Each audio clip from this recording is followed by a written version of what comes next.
शिवाय। ओम नमः शिवाय। ओम नमः शिवाय।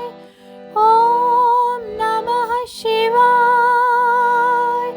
ओम नमः शिवाय। ओम नमः शिवाय। नमः शिवाय। नमः शिवाय। नमः शिवाय। नमः शिवाय।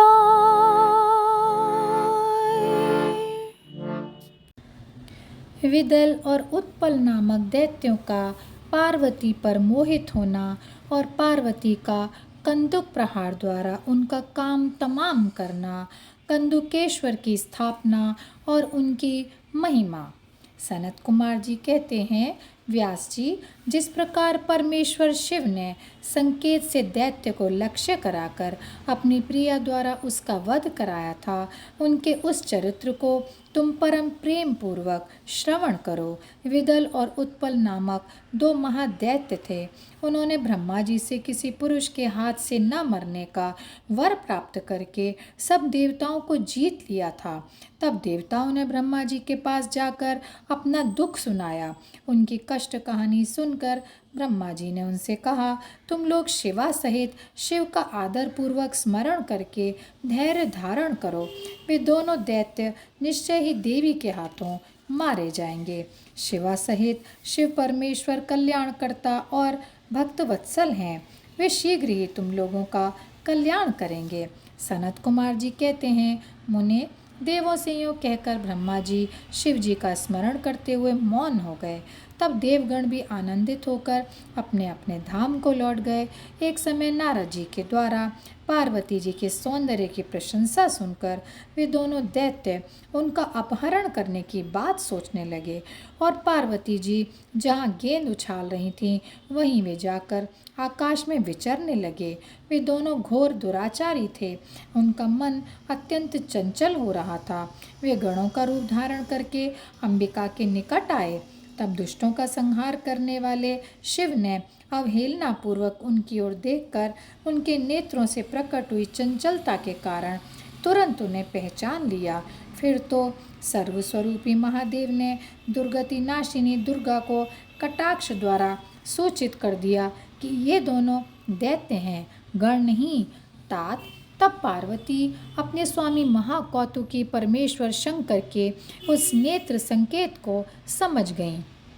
तदनंतर सर्वज्ञ शिव की अर्धांगिनी पार्वती जी ने उस संकेत को समझकर उसी गेंद से एक साथ ही उन दोनों पर चोट की। तब महादेवी की गेंद से आहत होकर वे दोनों महाबली दुष्ट दैत्य चक्कर काटते हुए उसी प्रकार भूतल पर गिर पड़े, जैसे वायु के झोंके से चंचल होकर दो पके हुए ताड़ के फल अपनी डंठल से टूटकर गिर पड़ते हैं, अथवा जैसे वज्र के आघात से महागिरी के दो शिखर ढह जाते हैं। इस प्रकार अकार्य करने के लिए उद्यत उन दोनों महादैत्यों को धराशायी करके वह गेंद लिंग रूप में परिणत हो गया। समस्त दुष्टों का निवारण करने वाला वह लिंग कंदुकेश्वर के नाम से विख्यात हुआ और ज्येष्ठेश्वर के समीप स्थित हो गया। काशी में स्थित कंदुकेश्वर लिंग दुष्टों का विनाशक, भोग मोक्ष का प्रदाता और सर्वदा सत्पुरुषों की समस्त मनोकामनाओं को पूर्ण करने वाला है। जो मनुष्य इस अनुपम आख्यान को हर्षपूर्वक सुनता, सुनाता अथवा पढ़ता है, उसे भय का दुख कहाँ। वह इस लोक में नाना प्रकार के संपूर्ण उत्तमोत्तम सुखों को भोग कर अंत में देव दुर्लभ दिव्य गति को प्राप्त करता है। ब्रह्मा जी कहते हैं, मुने सत्तम, मैंने तुमसे रुद्र संहिता के अंतर्गत इस युद्ध खंड का वर्णन कर दिया। यह खंड संपूर्ण मनोरथों का फल प्रदान करने वाला है। इस प्रकार मैंने पूरी की पूरी रुद्र संहिता का वर्णन कर दिया।